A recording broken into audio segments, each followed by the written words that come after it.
Did you copy my hairstyle today? Listen, you sent me a picture. I was already at work. I did my hair at 7 a.m. this morning. Okay, fine, you win. And technically it's a little different. I got 2. You've got 2 on the sides. I've just got 1 up on the top. Still. This happens to us often. We oftentimes show up at each other's places or wherever and we're dressed very similarly or wearing the same hairstyle. Yeah. This is why people think that we're biological sisters. We're not. We're not. Just to clear the air. We're not blood related that we know of. No, the pod is called Sister Show Me How because we both are sisters, just not to each other. Yes. And we want to be like your internet big sisters guiding you through life. Yeah, exactly. We're not sisters. No. You know what though? I've been in a really good mood the past couple of weeks.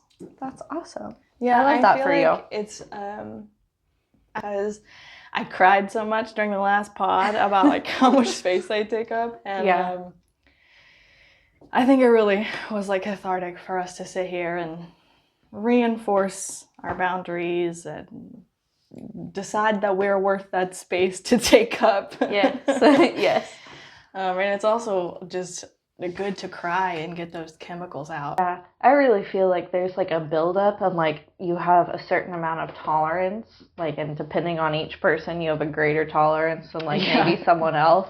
But those, like tear emotion chemicals build up and like, because really tears are not like sadness necessarily. Like, they're really just, it truly is just the emotions in your body. If they are too much for your brain and your body to be able to deal with, those chemicals got to go somewhere. Right. And that's what tears are. That's why some people like angry cry. Like I'm an angry crier.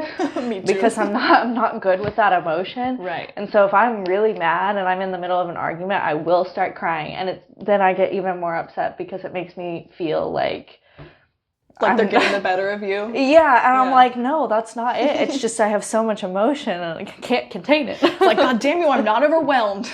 No, but like, that's what you are technically. Yeah. But yeah, it's frustrating because then, especially with the societal perception that crying is seen as like weak, which absolute bullshit. Crying is absolutely not weak in any way, no matter what you're crying about. Exactly. Facts. Yeah. Thank you.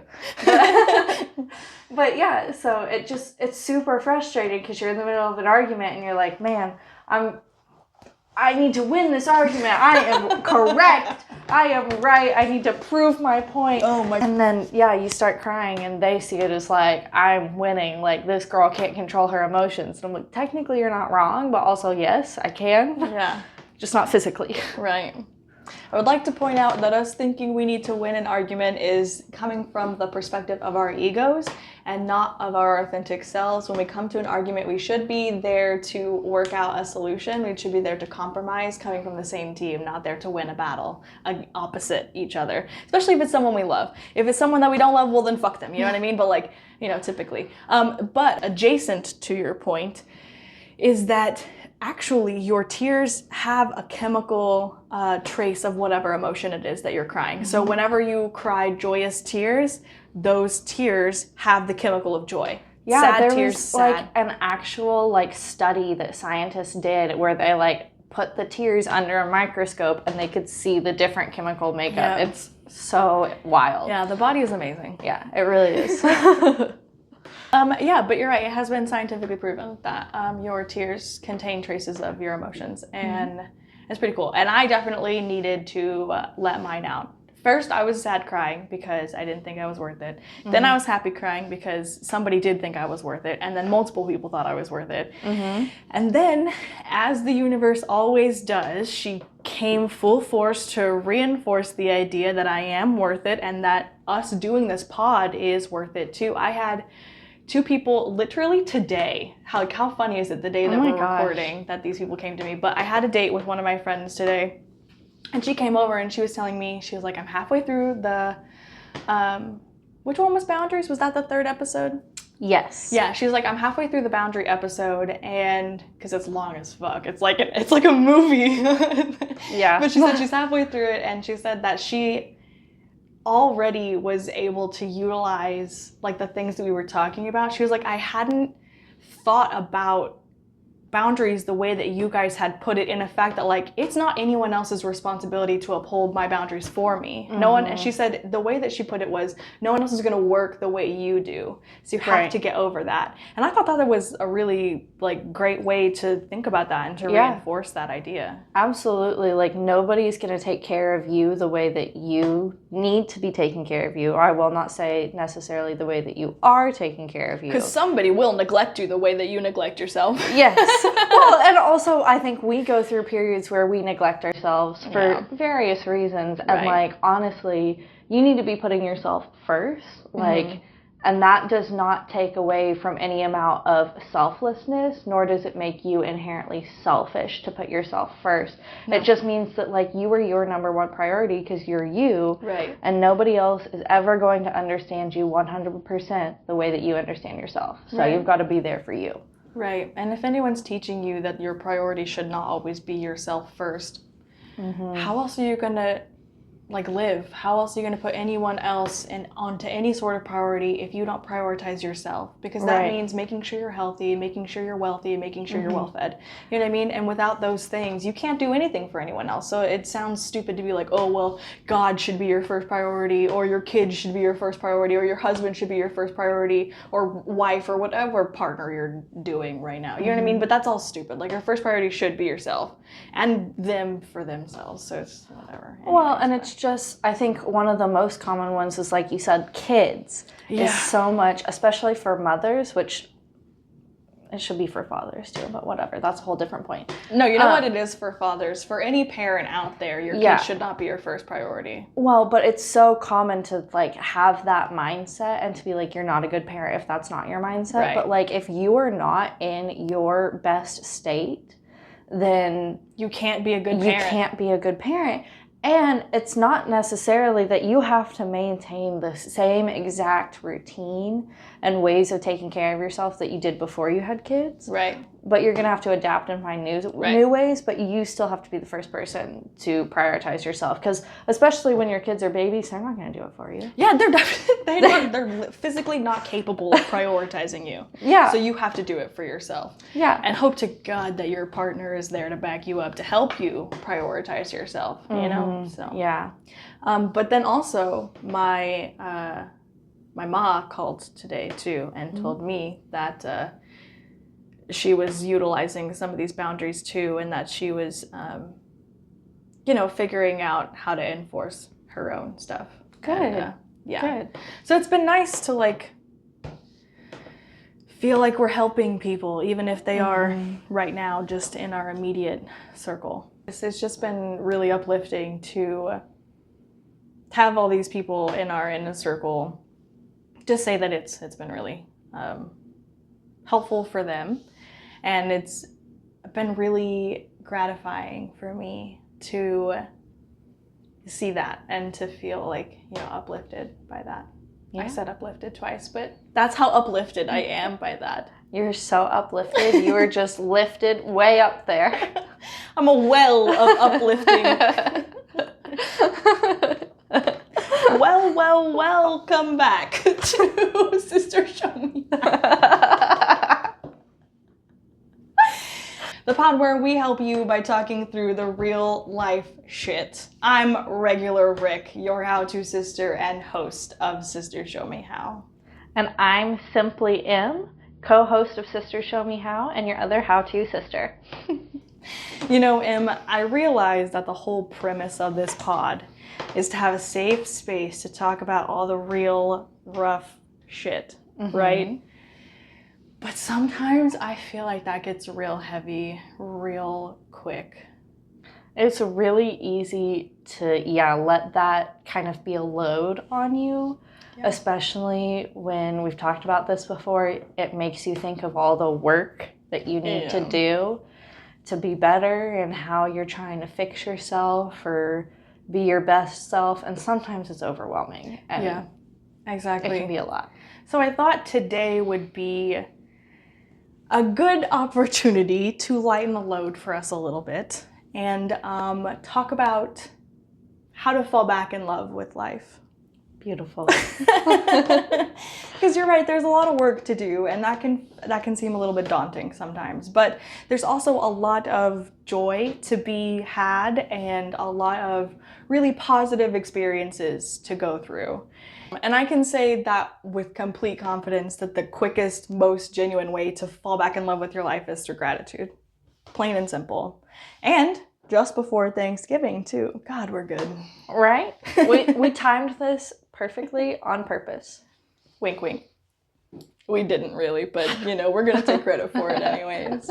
Yes, It just seemed like a natural next topic to talk about, and the fact that it's on Thanksgiving just shows that the universe is further on our side by giving us topics that are relevant in the time period that they're being showcased. So I know that it's like typically a cheesy thing to talk about during Thanksgiving, but we're going to be real about it. We're not just going to say, oh, I'm grateful for this, that, and the third, and Bob's uncle and the monkey's butt, right? I'm grateful for my family. We have no issues whatsoever. We all love each other. Rainbows and unicorn shit. Yes.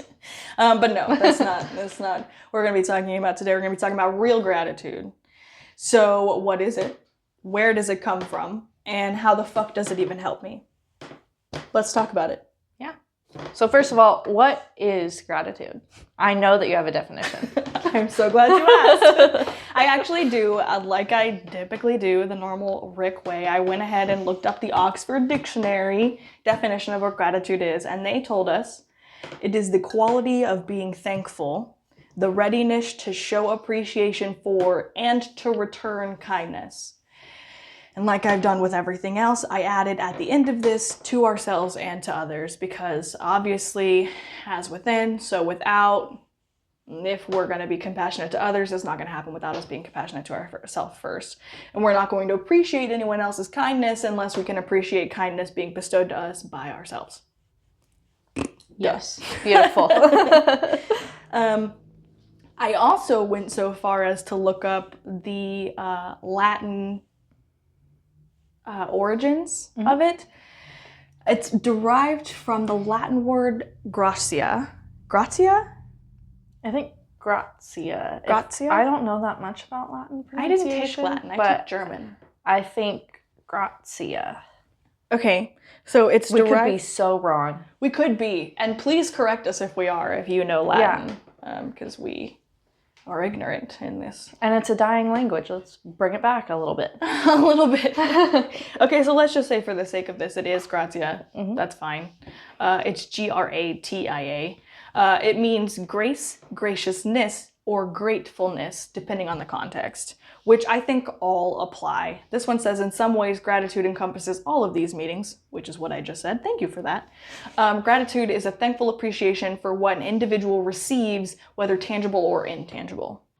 I think that it's so awesome that one of the first things that the Latin word is grace. Yeah. Because I've been thinking about grace a lot again this week. For some reason, every time I thought about this episode, I was thinking about grace, and I would be like, no, we're doing gratitude this week.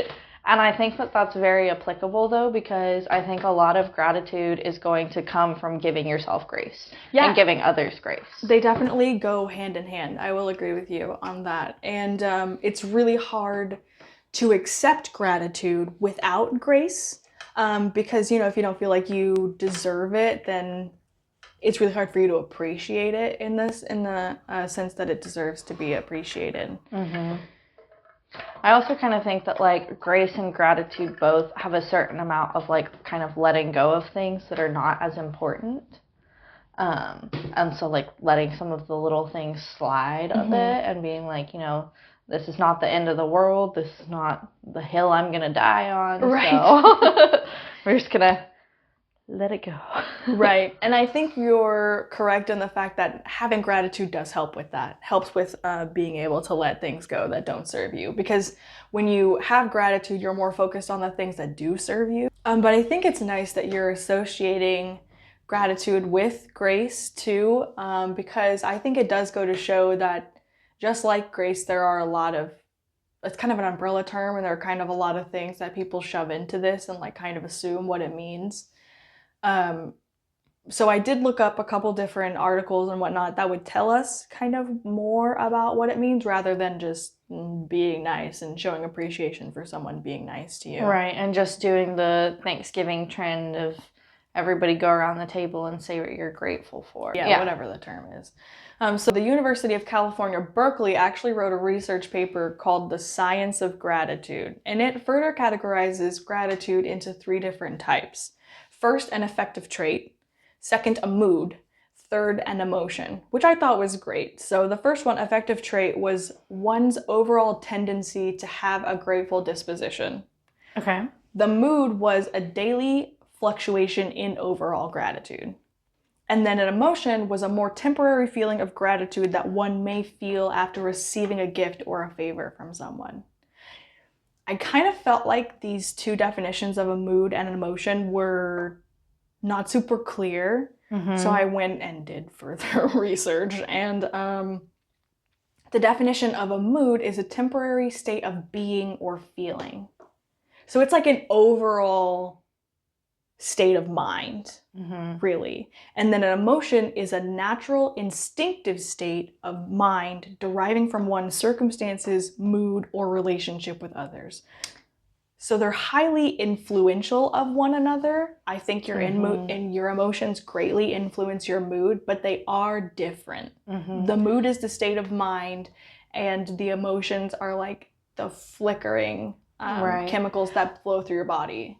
I honestly feel like this is like kind of a chronological of like how often throughout time this sort of stuff lasts. So like the affective trait is like, this is how I am for most of my life. Like I am known, like if you're known as a positive person, like potentially you're a grateful person most of the time. Right. And then the mood is like, you can be in a mood for like a week at a time or maybe even a month. But like that's not like your whole life. And then an emotion, like for instance, today I'm getting pissed off in traffic, but that doesn't mean that it ruined my whole day and that my whole mood was angry and upset for the whole day. Right. No, you're absolutely right. It's kind of like a hierarchy of these things. And it's interesting that gratitude can be in every single one of those tiers of a hierarchy. It can be so fleeting as an emotion, or it can be as permanent, as intentional as a trait. So all of these things I feel like can be or like grown upon, kind of like a skill. Like they can I think it's something you can choose to work towards and become better at. Because I think that an affective trait, again, going back to that definition of that, of the overall tendency to have a grateful disposition, you can choose to become that. Right. And say, you know what? I'm tired of being this sour, crabby bitch all the time, so I want to be happy, and I want people to know me as happy. Stop calling me out. I'm embarrassed. Listen, we've both been there because, like, I have been known to call myself a cynic. Yeah. So, to the point where I'm even calling myself that. Yeah. Like, so I'm right there with you. I've been a sour bitch. Sometimes I still am a sour bitch. Yeah, I feel genuinely so bad for the people that I work with because they get the most sour bitch version of me. And it has been intentional effort to be a more positive version of myself around them and to be grateful for the position that I'm in. It's hard sometimes. We're not gonna, again, don't let us confuse you. The shit that we're talking about is not easy. Even though we tried to lighten the load this week and talk about something a little more positive and empowering and uplifting, it's still hard work, and it's not just gonna like fix everything for you. No, but I think that the interesting thing about gratitude is where, as it is an affective trait, a mood, and an emotion, it is also an action. And there was a blog that I found actually written by a clinical psychologist. Her name is Kathleen Colvin. And she wrote a blog called The 3 Stages of Gratitude. Well, actually it's called Colvin's blog, but this one blog. The blog post or the article. Yeah, we got you. It's called The 3 Stages of Gratitude. And it breaks down the act of gratitude into 3 stages. So the first one is feeling the feeling when it happens. Within your relationship, material belongings, or physical health, whatever the thing is, whatever the specific event is, it's the act of feeling it. The second one is expressing your gratitude to yourself or others, again, like always, because not everything needs to be expressed to others, but it always needs to be expressed regardless. And then step 3 is adopting new behaviors as a result of interacting with gratitude, whether that be people that you're grateful for or just interacting with yourself in a state of mind such as gratitude. She states that step 3 is actually the most powerful because it changes people's futures. When your gratitude leads to showing more empathy, more sympathy, less judgment, and greater appreciation for life itself, you're setting the stage up for years of positive reinforcement. By adopting gratitude as your default position, so to speak, tell your brain that positive input is going to far outweigh negative input. That's great. You can train your brain. Okay, here's today's episode. Scratch everything we're talking about. Pavlov yourself into always being happy and positive and grateful. Done. Let's go. Mic drop. It's a little more depth than that.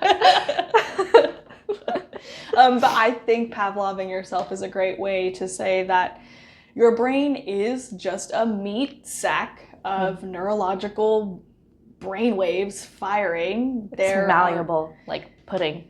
There are programs being run in your brain that have been programmed not necessarily by you or by your intentions. They've been programmed by the way that your parents raised you, the way that society tried to condition you. And so your brain is, yes, just a meat suit, and you have to reprogram it. You have to reinforce positive programs in your brain in order to get positive results. For any computer nerds out there, you go in and debug the program. Yeah. Debug the code. Yeah, because there's a lot of bugs in our current coding. Yeah. It's just a natural part of who we are and a lot of unfortunate side effects of the society that we're raised in. Yeah,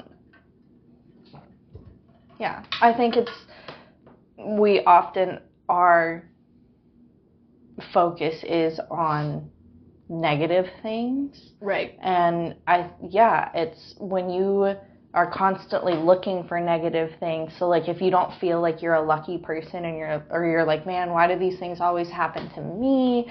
I feel like they don't happen to anybody else. And you're constantly thinking that, your brain is going to seek that out more.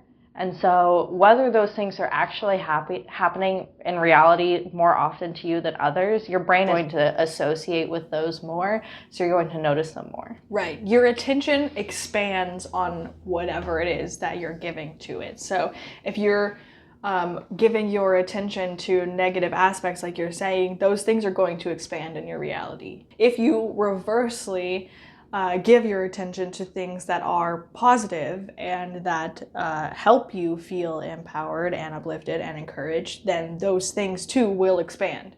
So it's not about us giving you a Band-Aid to slap on the wound, right? It's about us making sure that you're looking in the right direction so that you can actually heal the wound better rather than fixating on it festering.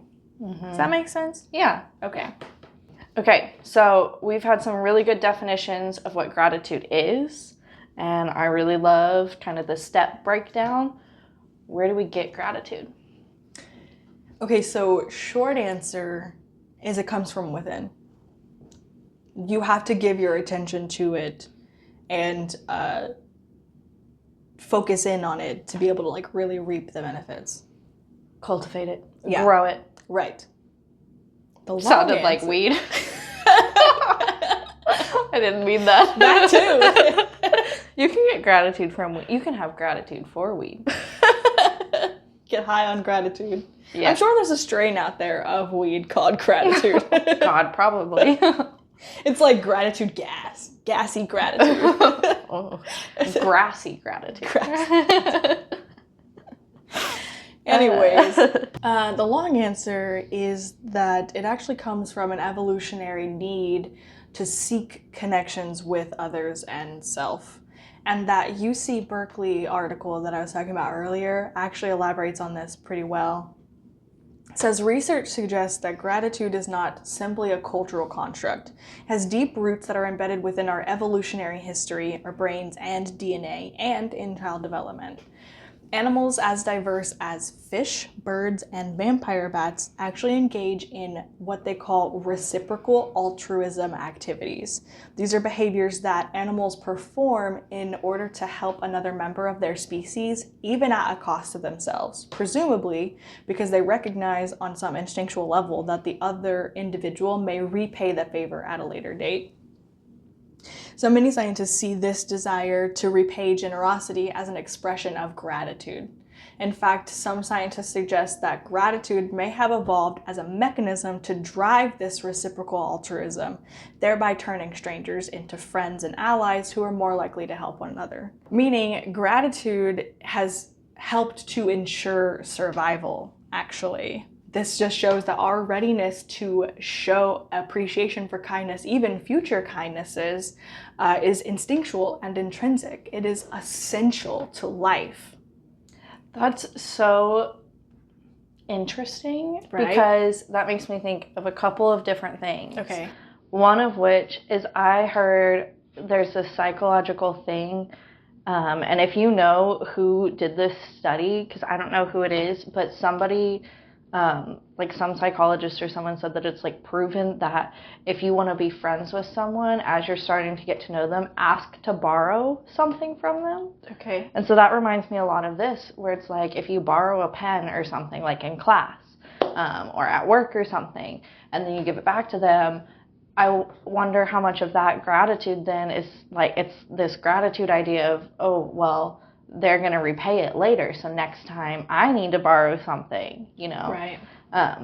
And then also it makes me think of, you know, you see these cutesy little feel-good videos online of somebody finds like a stray dog or a stray cat that like is severely like not doing okay. Yeah. Even if they potentially like have signs of abuse from humans, once you start to show them love and kindness, then they're like so grateful and they start to show you love and kindness, and it's so pretty. It is very pretty. You're right. I did notice though, while I was reading this one, that there are actual what they call natural barriers to gratitude. So traits or emotions or moods that actually repel gratitude. And they said, other studies have identified certain traits that act as barriers to gratitude. These include envy, materialism, narcissism, and cynicism. So I feel like that. Who feels called out now, huh? I do. Yeah. So we got to work on that. I mean, not work on that. We're not working on things anymore. We're moving through them. We need to move through our cynicism because clearly our cynicism is hyper fixating our attention on my life sucks, fuck me. I feel like we all go through those points where it seems like everything that can go wrong is going wrong. Right. And of course, like, that really sucks, and of course you're going to feel cynical at that point, but I think that there's ways that you can utilize gratitude to move through that with the least amount of suffering possible. Right. And I came up with a couple of steps after doing my research of how to create a grateful state of mind. So even when we're overwhelmed and life is literally fucking us in the ass without any lube and no one's having a good time, there are ways to incorporate gratitude.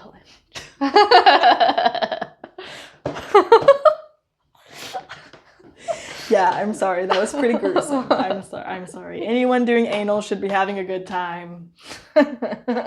Yes. It shouldn't be a nightmare. But sometimes life is a nightmare, and I want us to have steps to be able to handle the nightmare with a grateful state of mind, even when it is gruesome and raw. So my first step is to take care. You have to make sure that you are taking care of yourself properly. A hungry gut is way less likely to be able to appreciate a grateful moment. We're much less likely to be able to appreciate the good stuff in front of us if we're hungry, if we're exhausted, if we're fatigued out the ass, if we're just angry at the world, you know? So you have to make sure that you're taking care of your physical body so that at least you have that level playing field to start the day with. The second one is to be intentional. You have to set yourself up to feel joy. We do that by creating an environment of gratitude. This looks like changing your music to uplifting powerhouse music, showcasing the things that you have that you really like and really making them like something that you look at every day and can admire. Creating space within your physical environment to explore your hobbies, because it's easier to feel gratitude and to build on gratitude when we feel confident, when we feel whole and fulfilled. It's easier to find more things that make us feel whole and fulfilled. You can also write written reminders to yourself of things that you're grateful for or things that you love, whatever just like makes you feel good. Write that shit everywhere. Put it on display. The next one is to give attention. Really stop to enjoy the small moments in life and like trigger your brain to be like, this is nice. Snapshot. Yes. The next one is to stay open. Make sure that you're not pigeonholing yourself in a way that you're leaving your brain space closed off to what I call our glimmers. You know, there's triggers, right? The things that set us off, that make us angry. Well, a glimmer is the opposite of a trigger. It's a small experience that brings you joy. I think that 3 and 4 right there, the give attention and stay open, really go hand in hand, because give attention to the glimmers, because that's part of what then like you're training your brain to be like, oh man, there's so much good stuff happening. Like, yeah. I found a penny today. Yeah.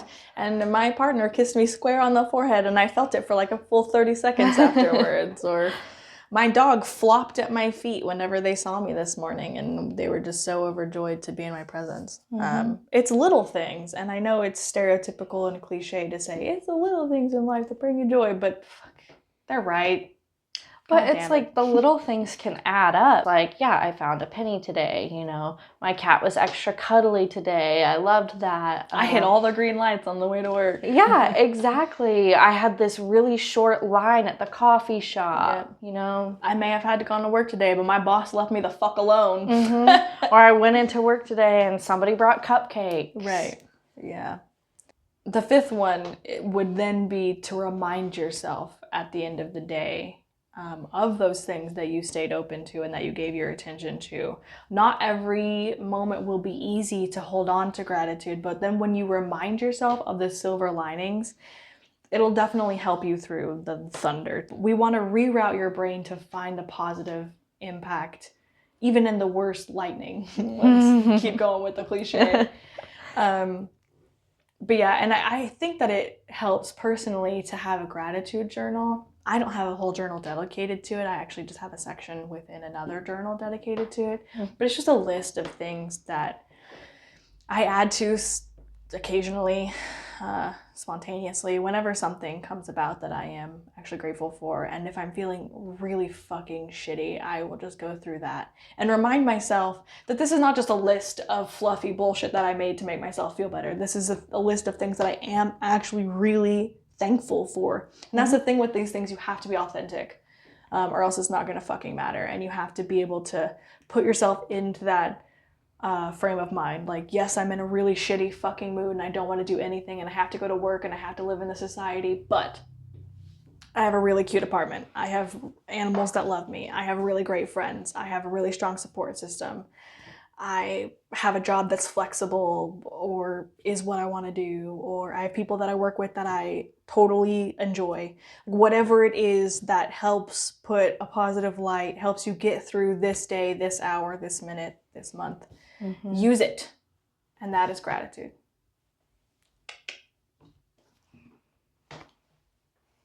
All right, so I feel like we've already touched on this a little bit, but overall, how is gratitude supposed to help me? Like, what's the point?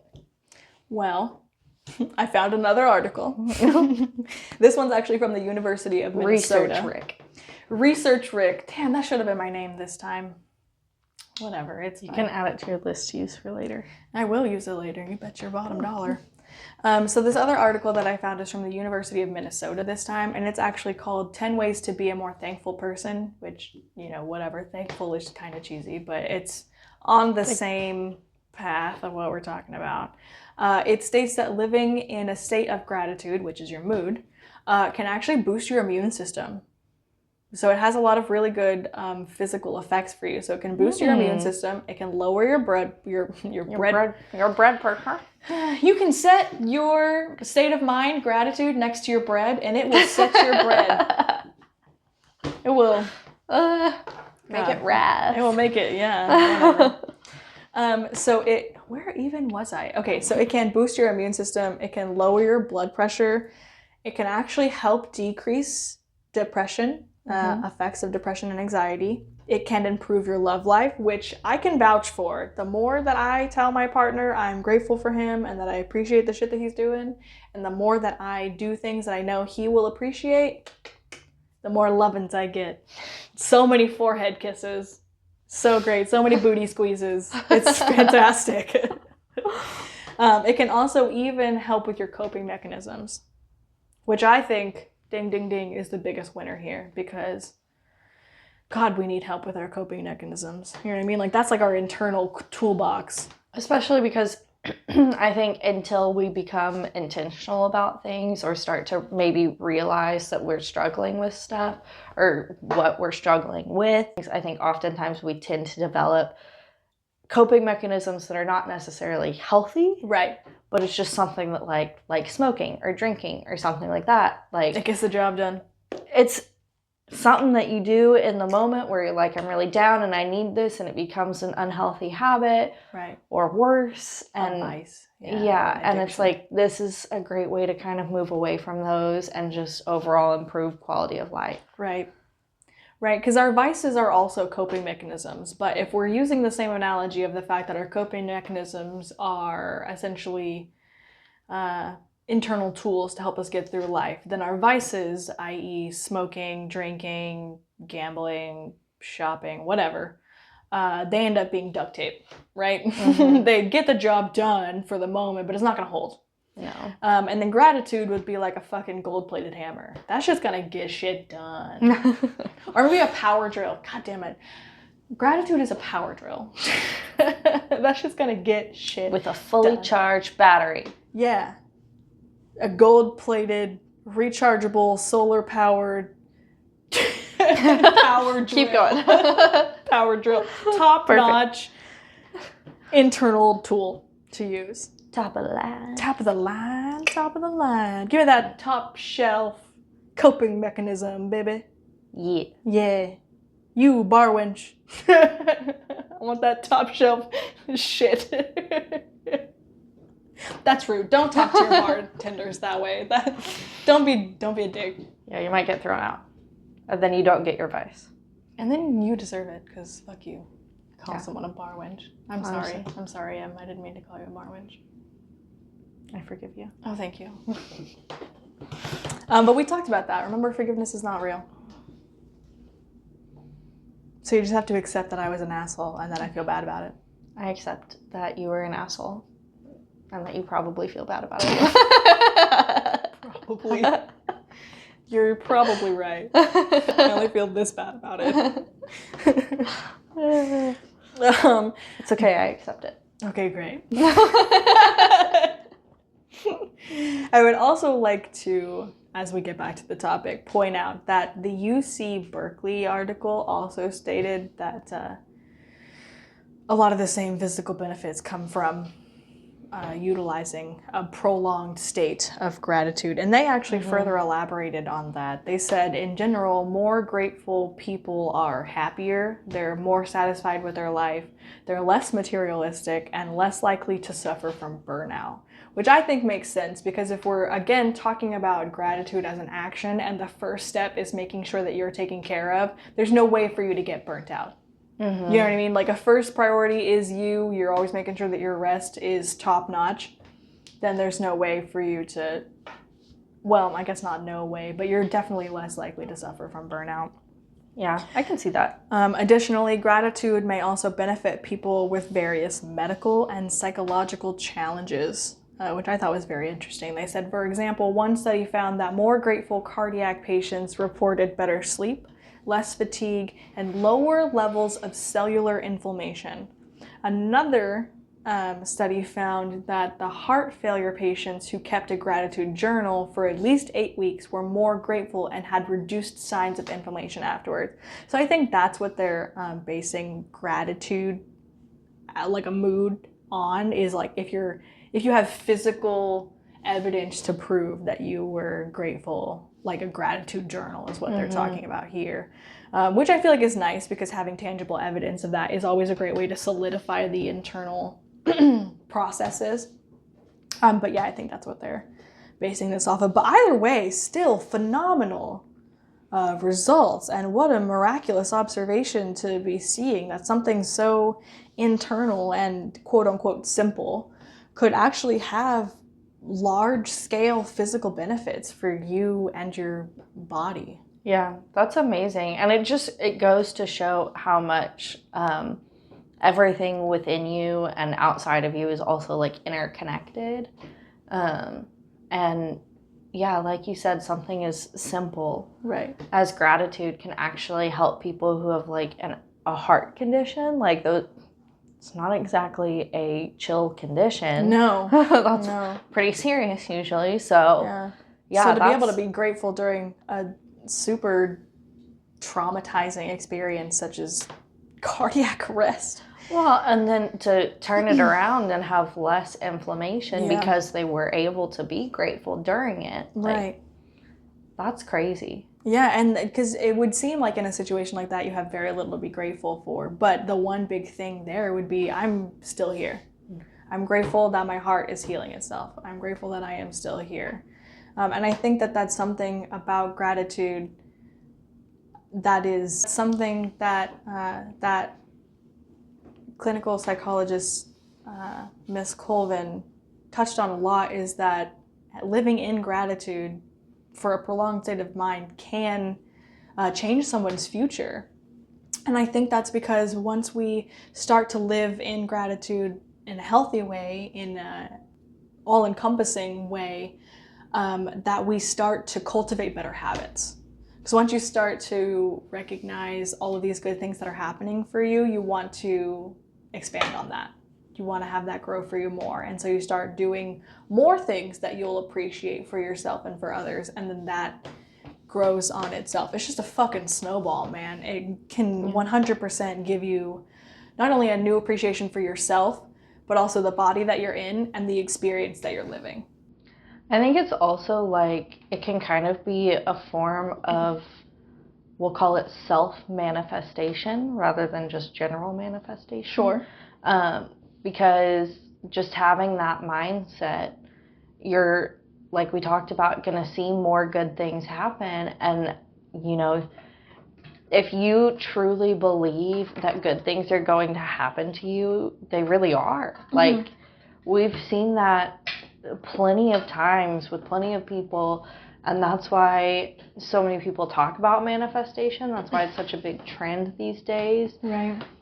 You know, if you believe that you're a lucky person and that good things happen to you, then absolutely, I think that that can change somebody's future, just as simple as that, you know? Yeah, you almost have to, and what's the thing I keep hearing on Facebook? Be delusional until until it's your reality. Sort of like fake it till you make it. Yeah. Yeah, it's sort of like fake it until you make it, but we're not faking it. What we're doing is reprogramming it. We are pounding that idea in so hard that it becomes our reality. Yes. Be delusional until it's your life. Yes. Until it's a real thing. And so I know it's kind of funny though, we're making jokes, be delusional until it's your real life. And I know that a lot of this can seem like a bunch of hokey pokey bullshit on the outside, right? And many of you are sitting here listening and thinking, man, I got real fucking problems, and this gratitude shit ain't gonna fix a single one of them. And maybe you're right.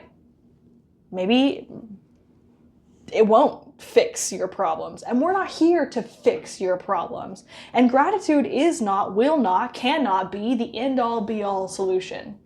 Like I said, It's just a tool. It's not going to do the job for you. You have to still put in the effort. What it will do is help lighten the load. Right. But only if we're authentic with it. What we're saying here is gratitude is not this like toxic positivity. No. Just not stress less. Right. They're gratitude. in a better place, well, people, other people have it worse than you. You should just happy. think positive, like look on the bright side. Right. Gratitude is not all rainbows and unicorn shit all the time. It's real life, and it's finding the joy in real life where it exists as it is, not bringing in some random fallacy and just pretending like that's your reality. I know we said to be delusional, but not that delusional, okay? Just a little bit delusional. Just a little bit delulu. Right. We're not saying ignore your problems and they're going to go away, or you can't, if you're going through something hard, you can never feel bad about it or anything like that. Still feel your feelings. None of that, just get over it, but just use gratitude to help you move through it and not feel as horrible. Right, and to help you feel like you're not hyper-fixating on all of the shit that's going wrong in your life. A couple examples of what I mean is that, just to put this out there, I have been clinically diagnosed as bipolar. That is not something that I take as my identity. I don't tell people I am bipolar, because I'm not. I am me.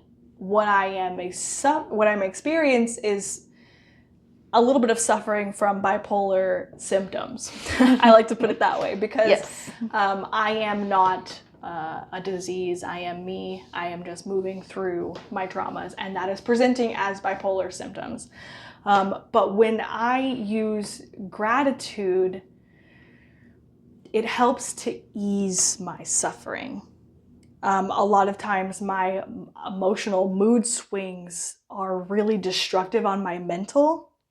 I tend to seek out gratitude as an outlet to help me reconnect with my reality, to help me recognize that like even when I'm down spiraling, things are not quite as bad as they really seem. Mm-hmm. So like even when I feel like just this past time that I'm taking up too much space, that I'm being too bold, that I'm being too loud, and that like I'm like really feeling down on myself, I use gratitude to recognize, well, one, I have a partner who thinks that I deserve all the space that I have. Two, I have a strong support system who helps me feel like maybe I should take up more space. Yeah. And that in my physical sense, I'm really not taking up a whole lot of space. I live in an apartment with a small compact car. Mm-hmm. And so gratitude helps me to like reel myself back in or up from the well of despair that I was in. Right. So, and prior to that, like prior to recognizing that gratitude could help me, I was never satisfied. And I feel like my depression helped aid that, you know what I mean? Because it was really good at telling you that your life is shit. Yeah, depression is really good at being like, man, everybody's better than you. You're the worst, and like you have it the worst of anybody, and you don't deserve anything, and you're shit. Yeah. So if depression is really good at that, then I feel like gratitude is really good at helping you realize that you already have everything that you need. Right. Mm-hmm. And I feel like gratitude helps pull us out of that mentality lack that society is so good at forcing down our throats. Yeah. You know? Because, I mean, we live in a capitalist society, and so basically the way that they profit off of everything and that capitalism continues to grow and be successful is to constantly say that you don't have something that you need. Right. Like, that's like, let's talk about like women shaving like their legs and everything. Oh my like gosh. that only stupid. became a thing in like one of the world wars when the razor companies were like, we have nobody to fucking sell to. It was World War II. All the men were off to war. Thank and of you. course, they Yeah. weren't fucking shaving, and they weren't buying enough razors Yeah. or shaving supplies. So to save so their they marketed company, to women. yeah, they were like, you are not sexy if you have hair on your legs. You're never going to get a man. You're going to be an old spinster. You're 27, no prospects, already a burden to your parents. already a burden to society. Dishonor on your family. Dishonor on your cow. You have hairy pits. Let me just rat on myself. I do not shave my legs or my armpits. And genuinely, it has given me a lot more confidence in myself. That sounds ridiculous because, yeah, I get a lot more stares and people say shit about my legs, which is hilarious to me. My parents literally, when they came down like 2 Christmases ago, I came out in my nightgown because they were staying with me, you know? Mm-hmm. And my mom looks down at me and she's like, ew, it's time to shave. And I was like, ew on you, like, fuck off, you know? And my dad looks at me and he was like, that's getting pretty long, dude. And I was like, look at your own fucking legs. He was like, isn't that pretty gross? And I was like, is the hair on your legs gross? And I was like, because if the answer is no, then fuck off my legs. Right. Listen here, champ, it's fucking December and I'm cold and I need that goddamn hair. That's my insulation. It's my insulation. I ain't got no iron in my blood. I need the hair on my skin. Well, and it's hilarious that it's gotten taken to a place where like it's unhygienic. And I'm like, is your body hair unhygienic? Because like if it is, then do you not know how to wash yourself? But right, and like why aren't you shaving if it's that unhygienic? Right, like what do you think is happening? Because then also like let's talk about like head hair. If body hair is unhygienic, this shit is long as fuck. Like you can't even see that in the camera anymore. Like that's got to have a shit ton of germs then. Like yeah, that's the point, and it always baffles me because genuinely, scientifically, the whole reason hair exists is to keep us hygienic. That's why it's around all of the areas where you sweat the most, your genitals, your pits, your legs. Like, what the fuck is... People are dumb, man. People are just straight dumb, and we're all falling for the societal bullshit of bald baby prepubescent women are hot, and I think that's pedophilia just like lurking its sweet little teeth into our society. Oh, and it absolutely is. It's like disgusting. I'm not gonna go so far to say that every man who has that preference is a pedophile, but it's just that it's become so prevalent in our society that it was like a pedophilia type thing, but that just like got integrated so far into society that now it's normal. It's just, it shouldn't be normal. Yeah. I'm sorry. I 100%, and you can hate on me if you want to, but if your preference is shaved pussy, I'm judging you because the only natural women who have shaved bare pussies are children. Only children have bare pussies, and if you want a real woman, guess what? They're fucking feral and they got hair somewhere. That's just my hot take.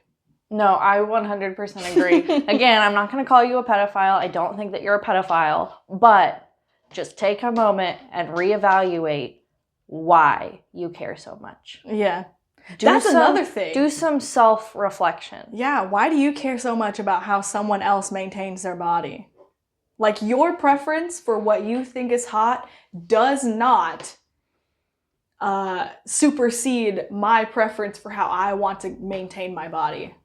Yeah, absolutely not. So, yeah. Whatever. I mean, your body hair should be your own decision. Right. Man, woman, whatever. You do you. End of story. Yeah. You do you. And you shouldn't be embarrassed by it, no matter how much people want to make you feel embarrassed. Right, or how much society tries to push the other option on you. Yeah, absolutely.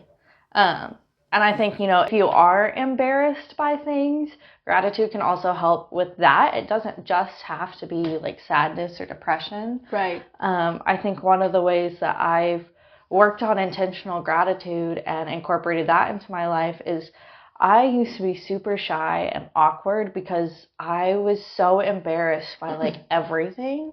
If anything happened to me, like tripping, I was embarrassed to trip. Oh. Like I was such a little embarrassed kid that like if I tripped or like stuttered over my word or something, I just like felt horrible about just it. Died in a hole. Yeah, I was like, I want to go die. Like, Earth, please swallow me now. I cannot do this anymore. And it really like I just changed my mindset, like, and found a way to laugh at myself and be grateful for the fact that nobody pays attention to that shit. Right. The amount of times that I have said, I can't believe that just happened, I'm so embarrassed, and whoever I'm saying that to is like, what are you talking about? Like, I didn't even notice. I'm like, well, shit. Like, nobody's paying that much attention to you, and if they are, it is never as big of a deal to them as it is to you. So just use gratitude, and a great way that I do that is I had like such an embarrassing moment over this last weekend that I went on a first date and my fly was down the whole time. And he didn't tell me until we were leaving the restaurant. And until you were leaving the restaurant? I was like, dude, you could have told me earlier. But I'm like, I have this great fucking story that I get to tell to these people, and we're all gonna laugh about it. And like, yeah, it happened to me, and in the moment it was embarrassing, and that kind of sucked. But like, you know, he told me, I pulled the zipper up, it was 3 seconds, and we moved on. Like, everything was fine. It is not that big of a deal. So be grateful for the good stories you can tell. Yeah. Oh man, that's hilarious. Until the end of the date. What a jerk. I was like, you couldn't have told me earlier? Like, you had to wait. He was like, well, I was trying not to embarrass you. And I was like, okay, great. So me sitting for an hour or an hour and a half or whatever in this restaurant with my fly down is less embarrassing than if you had told me when you first picked me up or something. Right. God damn. That's so funny. I think you're right. And I think that it's a good point to note that gratitude can help in more senses than just like warding off sadness. Because personally, I find that gratitude also helps me fight off my addictions. I have quite a few of them, sugar being the biggest one, the most rough, I feel like, on my body. But when I shift into a place of gratitude, I'm reminded that we do live in an abundant state. Because what fuels my addictions is that lack mentality. You know what I mean? Like, I don't have enough. I'm missing out on something, so I need to scroll on my phone and check all my social medias. Or, you know, I'm not going to enjoy this water as much as I would enjoy a soda, or whatever it is. But lack mentality is what fuels those addictions. And so the natural cure to lack mentality is gratitude, which is an abundant state of mind. Mm-hmm. And I'm no longer distracted to the things that bind me to my addictions when I intentionally give my attention to a grateful state of mind. I think another one with like sugar is that idea of like I'm not supposed to have it, and that's sort of a lack mentality of like, absolutely. Oh, I can't have too much because of, you know, I'm gonna gain weight, or it's gonna make me break out, or I'm gonna have the shits. or something. So like it seems like this like sweet little treat that you only get every once in a while, and so then you crave it more often. Right. Yeah. That's where mine is, but it's just like, it's not just sugar, it's more of like junk food and like kids food. Like, I had SpaghettiOs for dinner last night, partially because I'm not a good cook and I don't like to cook, but partially because I'm like, basically since I've like moved out of my parents' house, I've started buying a bunch of like kid foods, like Lunchables. Right. Because that lack mentality, then I'm like, I never had these as a kid. I'm gonna have them now. And now I'm fulfilling that. Yeah, and now I just eat unhealthy food. Yeah. It's gonna catch up to us. Oh, it's already starting to catch up to me, I can tell. Yeah, dude, me too. I have 2 Cokes and I'm just like shitting my brains out. It physically hurts my gut so bad. And I'm just like, oh, can I do this? And then I go to work and I have 2 more because I'm stressed out about the motherfuckers that I work with. It's whatever. It is what it is. But anyways, like with all of our episodes, I did find a little activity for us to do. This one is a written activity, and this one is just a gentle little reminder of all of the good things that we have going around us. So it's just a great little pick-me-up for days that are particularly gloomy. So there are 4 steps. The first one is 10 things you love about yourself. Second one is 10 things that you love to do. Third one is 10 things you're grateful for. And the fourth one is 10 of your most exciting desires. So Em, why don't you tell us some of the things that you love about yourself? Okay. 10 things. All 10. All 10 of them. We'll count. All right. So, One. all right, calm down now. Okay. So, first thing for me, I love my humor. Yeah, I love your humor too. Thank you. Appreciate that. I love my capacity for love. Cute. Especially for people that are hard to love. Yeah, that's a good trait to have. I love my ability to see both sides, and I'm a good negotiator in that way. And I love that I am open-minded. And then I love my eyes. I think they're pretty. And my hair is pretty nice. I love my I bet I could do that myself attitude, and I just DIY all of the things. That's nice. Doesn't always work. Yeah, that's fair. But I mean, I'm at least going to give it a shot. You said I still got my can-do spirit. Yeah, absolutely. And I love my emotional strength, my passionate nature, and my sensitivity, especially the fact that I'm still sensitive despite some of the shit that I've gone through. I could be a cold, hard shell, but I'm still sensitive, and you can make me cry. I'm still warm on the inside, damn it. I'm still soft and gooey like a chocolate chip cookie. Oh, that sounds really good. I want a chocolate chip cookie now. Anyways, Rick, why don't you share your 10 things that you love about yourself? So I also wrote my wit. Your wit is fantastic. Thanks. I think I'm pretty clever. I also wrote my intelligence. Even though they go hand in hand, I feel like they are separate. My curiosity, because also that goes with that. My capacity for compassion, my confidence, my capacity for bravery, which I feel like also goes with confidence. Mm-hmm. And then my belly flopping, which is my term for my tendency to give it my all. Whenever I think I can do something, I'm just all in. Mm-hmm. And sometimes it does turn into a flop because I realize very quickly that something is not meant for me. But that's what happens when you jump into the pool. You either realize, fuck, this is cold, or, ooh, this feels nice. Mm-hmm. I also put my fingernails because they're long and thick, and I thank my Grammy for them because they're perfect. My hair, because I too think that my hair is pretty great. Also, dead ass, because goddamn. Chicks got a dog. Have a good booty. I so do. My ass is just won't quit. Not that you can see it because I'm sitting on it. Get up and twerk for the camera. I'm not going to twerk for the camera. I don't think my partner would appreciate that. I'd be like, listen, I thought we were not doing things. He was like, we didn't agree to this. I thought we weren't selling ourselves for the sake of views. They're like, but I had to show them the ass. Yeah, to prove it. You're just going to have to trust me on this one. It's something I'm proud of, something lots of people have always admired, so. Something I love about myself. Beautiful. Yeah. So the next thing, 10 things that I love to do. Okay. What do you love to do? I love to read. Ooh, that's a good one. I love to spend time with my friends. Cute. I love to eat. Oh, that's a good God, I love to eat. I love food. I love to be creative.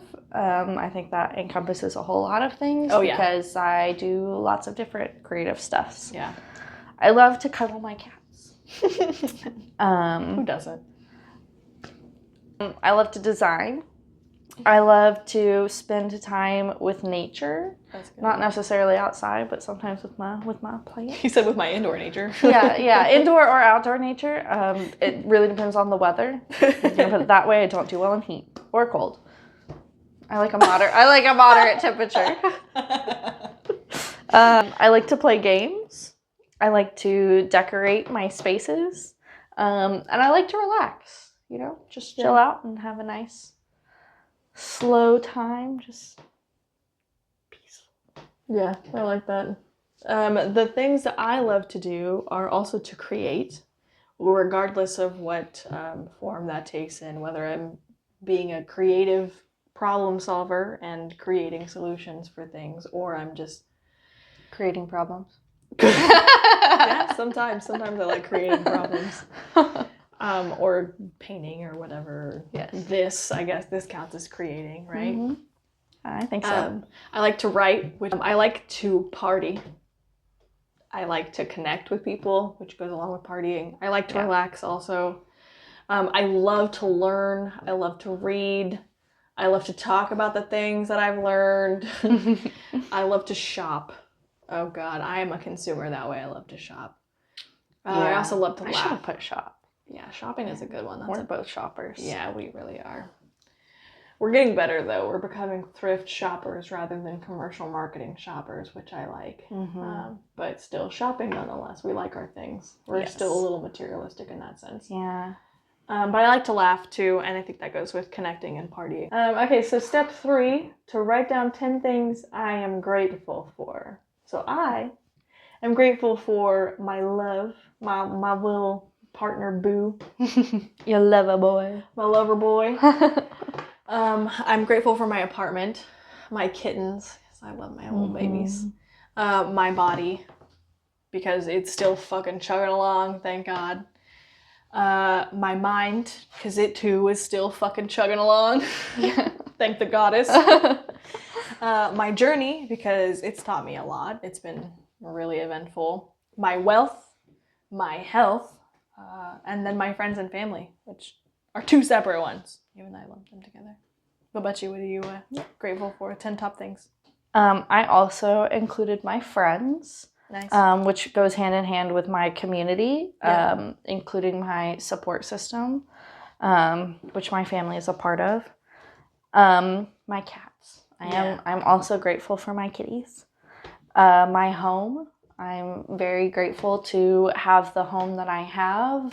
I'm also grateful for my life. I have also had some things where I'm like, thank God I'm still here. I get to be around. I get to continue doing the things that I love. I'm grateful for my empathy for myself and for others. Good. That's a good one. I'm grateful for my opportunities, especially because I realize I am relatively privileged with a lot of them. I'm also grateful for my luxuries, things that I'm able to have that are just fun things I don't need. Yeah. I'm grateful for my body and my mind because, they're both going along. I'm grateful that my body is mostly healthy. Yeah. And that my mind is, that was her knocking on wood. Yes. Yeah. Gotta knock at the wood. A little superstitious. And my mind, I think I'm mostly smart and I'm mostly capable and it's still chugging along, just like yours. The key word being mostly there. I'm not. Yeah. I'm not gonna say that I'm top tier, but I'm up there. Sure, we can say I'm up there most of the time. I have my moments. Sidebar and fun fact that whole knocking on wood thing actually comes from... Is it paganism? It's paganism! I knew it! Everything comes from paganism. It's always paganism. It's the tree nymphs.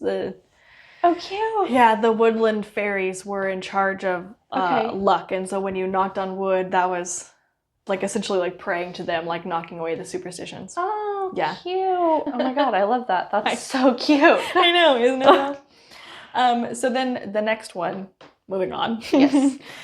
Write down 10 of your most exciting desires. What you got? All right. Number 1, to travel the world. And I'm not going to say the whole world, but I would like to most of it. See some of it, yeah. Yeah. My next desire is to live in a cottage in the forest. Oh my God. Can I come with? Yes. Thank God. Okay. I don't want to be away from you. That's fair. I'm a little codependent now. Yeah, I know. We're together a lot. Okay, next. We'll work it out. Okay. To work with fiction books, I have not decided if that is me being an author, me being a publisher, me being an editor. Okay. But I would like to have some sort of job that incorporates fiction books. Fiction I did specifically? specify fiction because nonfiction is not super my jam. That's fair. I really enjoy fiction, and I think that would be the most fun for me. I saw this meme today, and it was like it was one person who reads nonfiction and one person who reads fiction. And the fiction person was telling the nonfiction person, "You're no fun." And then the nonfiction person was telling the fiction person, "Am I no fun, or do I just not have the desire to escape from my reality?" And that silence is exactly the silence that the fiction person gave. You know, here's my thing. I already knew what I was doing because I've specified that before. I'm like, listen, this is a great way to just not be here. Yeah. That's why I like, for like TV shows and movies too, I don't, like, people are like, well, what kind of shows and stuff do you watch? And I'm like, strictly comedy. Yeah. Strictly low-key, feel-good stuff. Because the goal is to get away. The goal is to check out. I always say, I'm like, see, okay, because I didn't mention this earlier. I want to be fully transparent. I am not an intentional gratitude person. It is not something that I have done enough. I've not put in the amount of effort that I need to be a really good intentional gratitude person in all aspects of my life. And it's something that I want to be better at, and I'm trying to be better at. And so I still count myself as a cynic. And so I still count myself and say, like, you know, I have enough shit in my life. That's why I want the comedy. And I think that's one of those, I need to have that gratitude and be like, I really do have a lot of amazing things in my life. Right. So I just want to add to that with the comedy, and it's the charity on top. I don't know. But maybe a form of gratitude for yourself would be to try to reconnect with reality. Find some sort of nonfiction something that helps you think that your reality is worth not disassociating from. Yeah. We'll try that. I'm not saying you have to go into nonfiction books. I'm just saying, you know, maybe look into some soothing documentaries. Okay, I'll go watch, like, the mushroom one or whatever. Oh my god, I love that. Fantastic Fungi. Yeah, I've heard it's great. Oh, it's so good. That is my comfort documentary. Yeah. Because, oh my god, you should just watch it. Okay. I'll try that one. That'll be my toe dip in. Yeah. My next one is to do good in the world. I think that I'm already starting to do that. You're welcome. Thank you.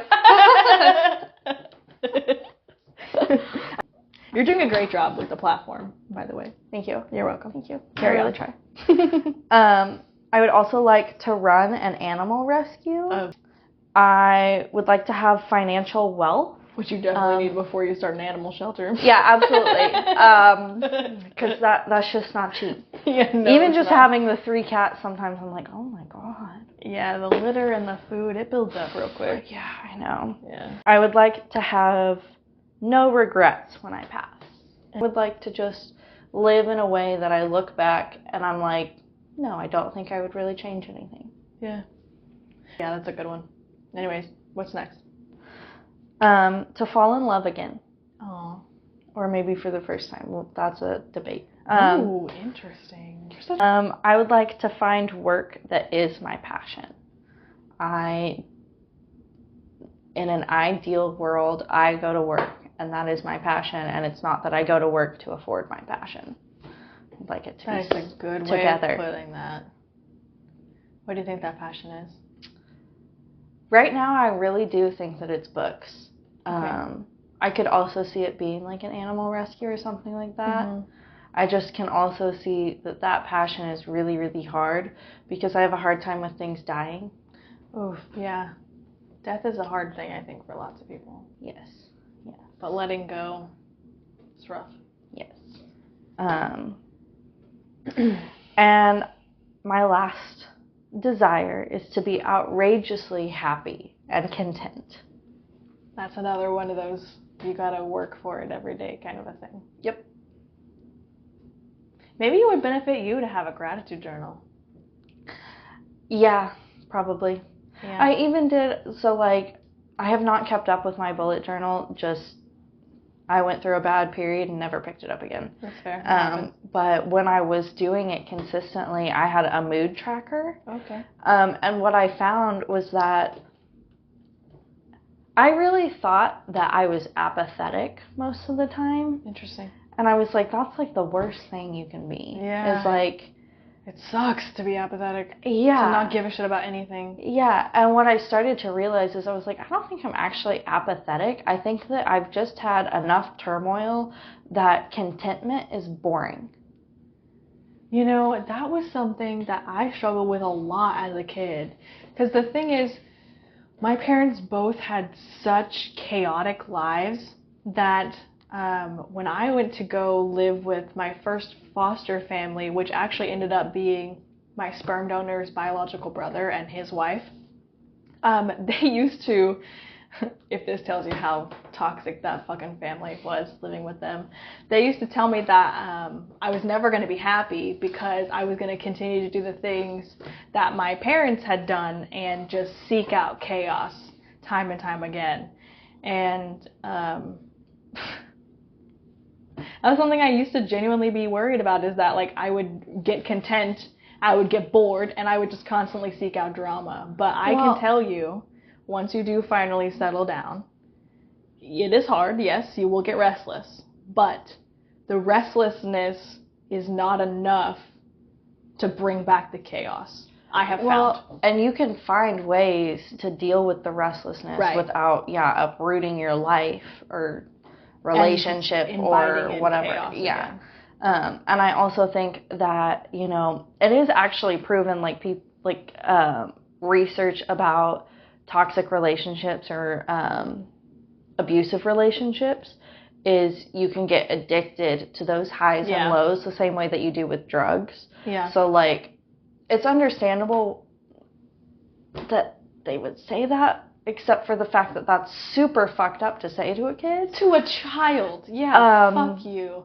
But, like, I can see the point of, like, yes, some people literally do end up doing that because they don't know how to, just settle. Yeah. And so I think that gratitude can help with that.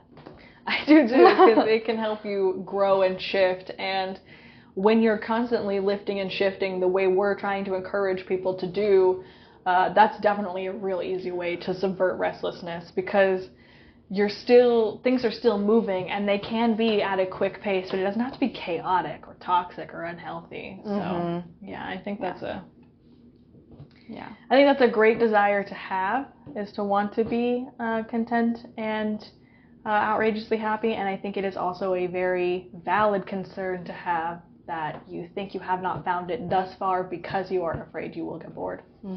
It's totally fair, and maybe definitely deserves some reflection.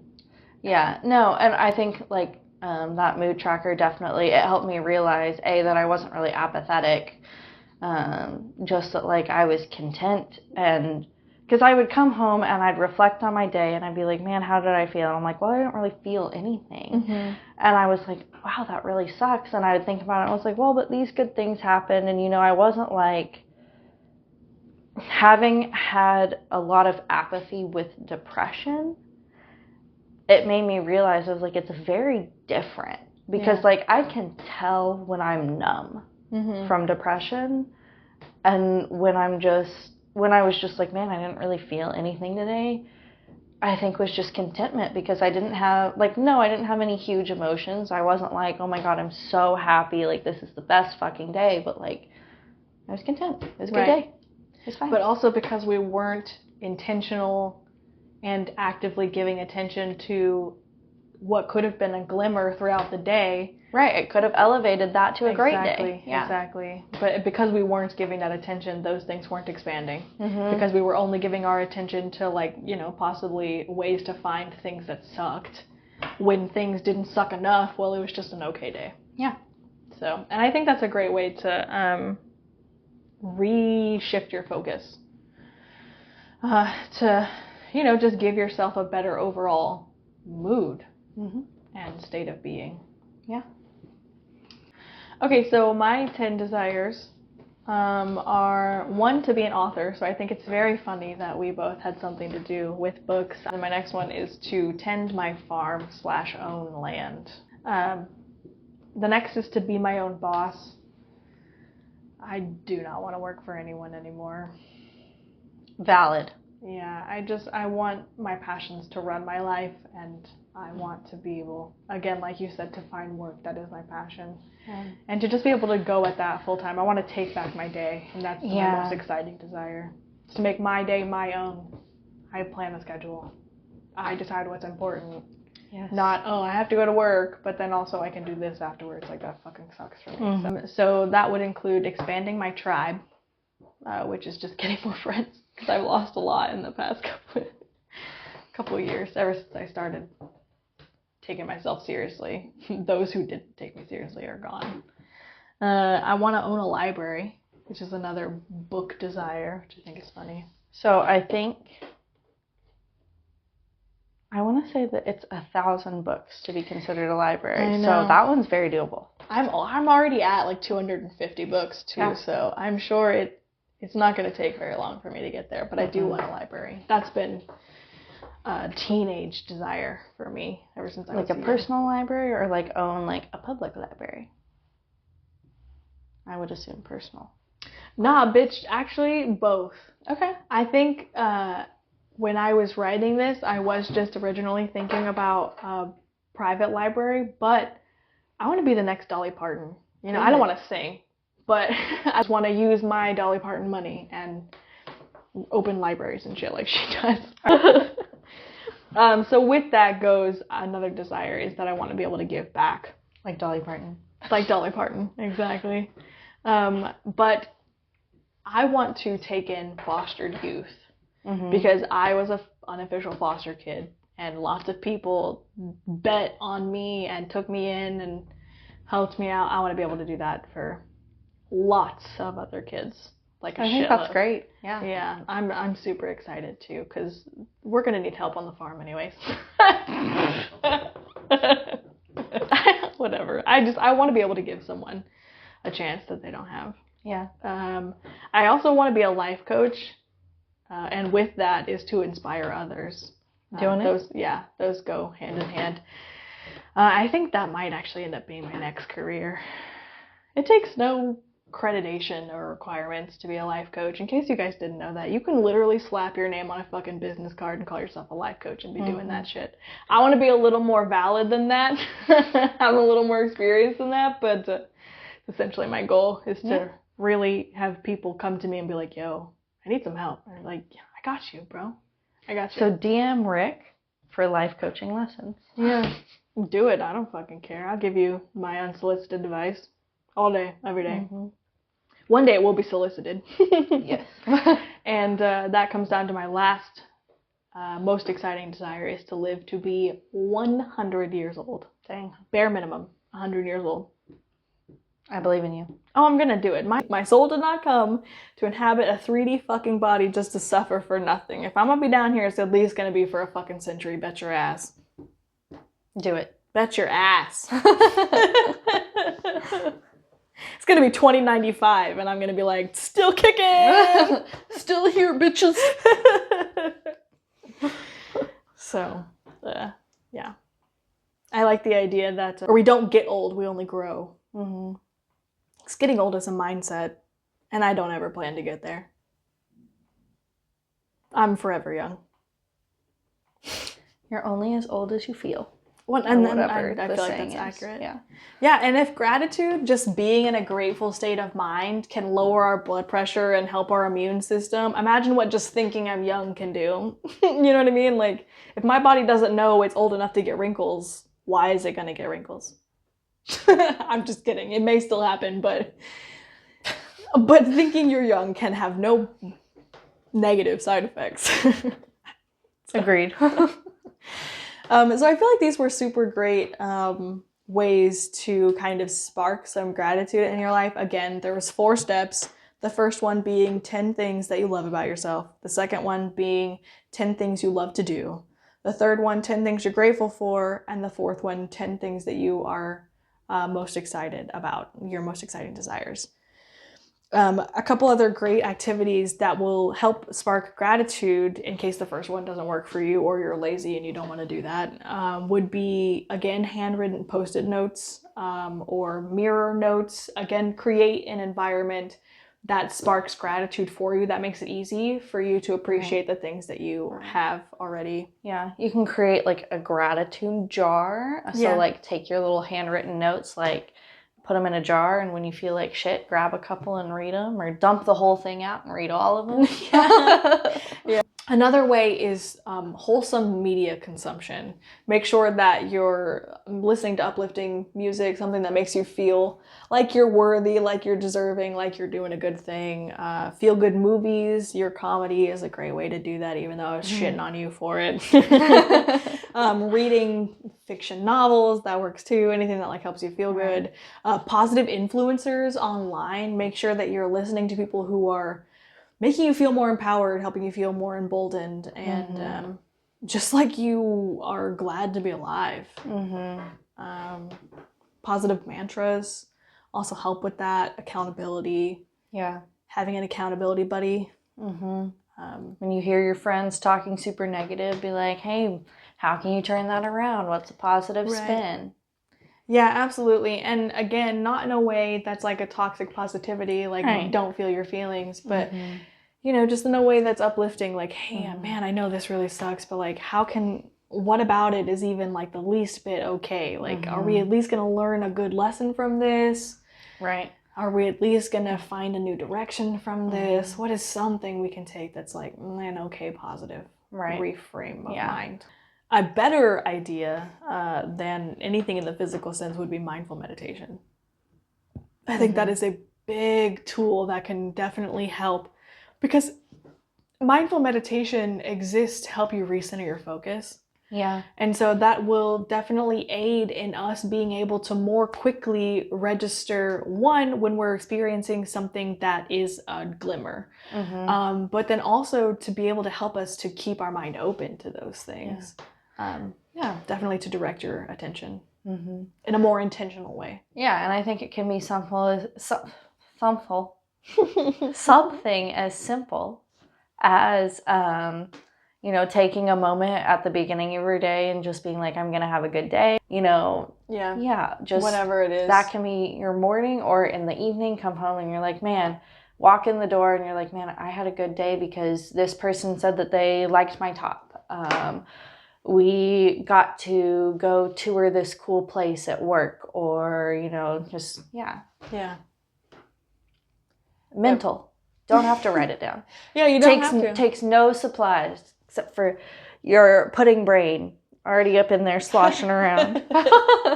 Pudding brain. That's still so gross. I'm sorry. Either way, we suggest that you try out one of these exercises for yourself. And again, remember to be authentic, or it won't matter anyways. And see if this helps lift your spirits just a little bit, because I know it definitely did mine. We are going to be posting our steps for how to become more grateful on all the medias. So be sure to check those out if you'd like a physical reminder or a printout, like we do, because we're nerds. Absolutely. I'll also be linking all of our aforementioned articles in the episode descriptions so that you guys can reference them on your own. That one, Science of Gratitude, is like 14 pages long. So there's a lot of really good stuff in there. You're welcome. Anyways, I think that's all the time that we have for today, and we are so super stoked that you were here with us today. Again, feel free to take what you like and leave what you don't. And join us in the next chat if you feel like listening again. We will be taking a week off to enjoy time with our people for the holidays, but don't worry, because we'll be back on December 12th with a new episode, so check back then. Don't forget to check out our social medias. We post more helpful content and bonus footage from the episodes. While you're there, why don't you also tell us what's going on in your world? What are you struggling with? We want to help. After all, that's what a sister's for. Bye, guys. Bye, guys. Does that say we're recording? I can't see. The numbers are going.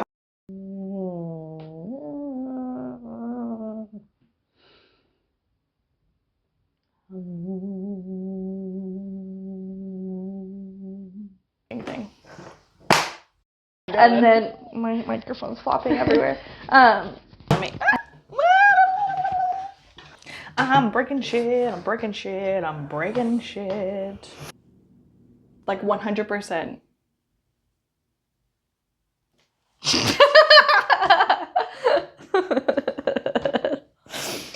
I'm swimming in gratitude right now. Just keep swimming. Just keep swimming. 100% swimming in gratitude.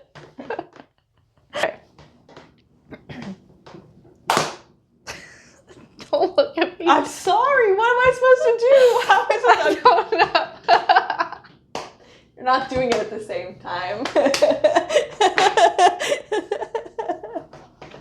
The fuck do you want from me? I don't know. All right, so we've talked about all of this grace stuff and what it is. Gratitude. Gratitude. Try again. And cut. Okay, so we've talked about what gratitude. We'll try again. It's fine. Let me get it all out. Shit. I cry a lot when I laugh. Every It's time. those emotions that we're telling you. They gotta come out. Okay. Shake it out. Okay.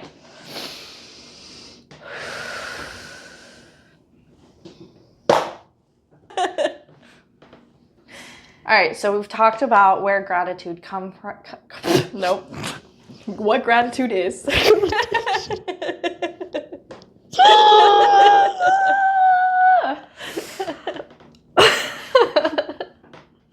right, I can do this. So it's a great little pick-me-up for days that are particularly groomy. Groomy. It's a Yikes. great little...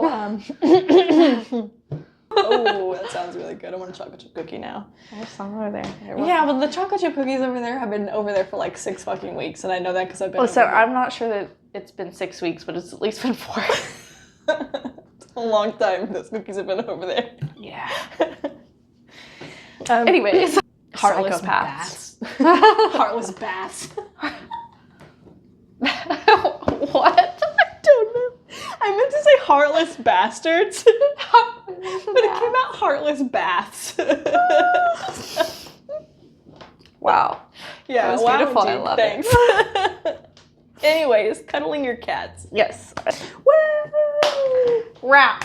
And it's only 8:47. That's not too bad. Yeah, last time it was like 9 o'clock or some shit, right?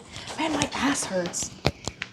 Yeah, these are not the most ergonomic chairs. For 2 hours? Yeah. Oh, you're gonna sit. Oh, my moochies.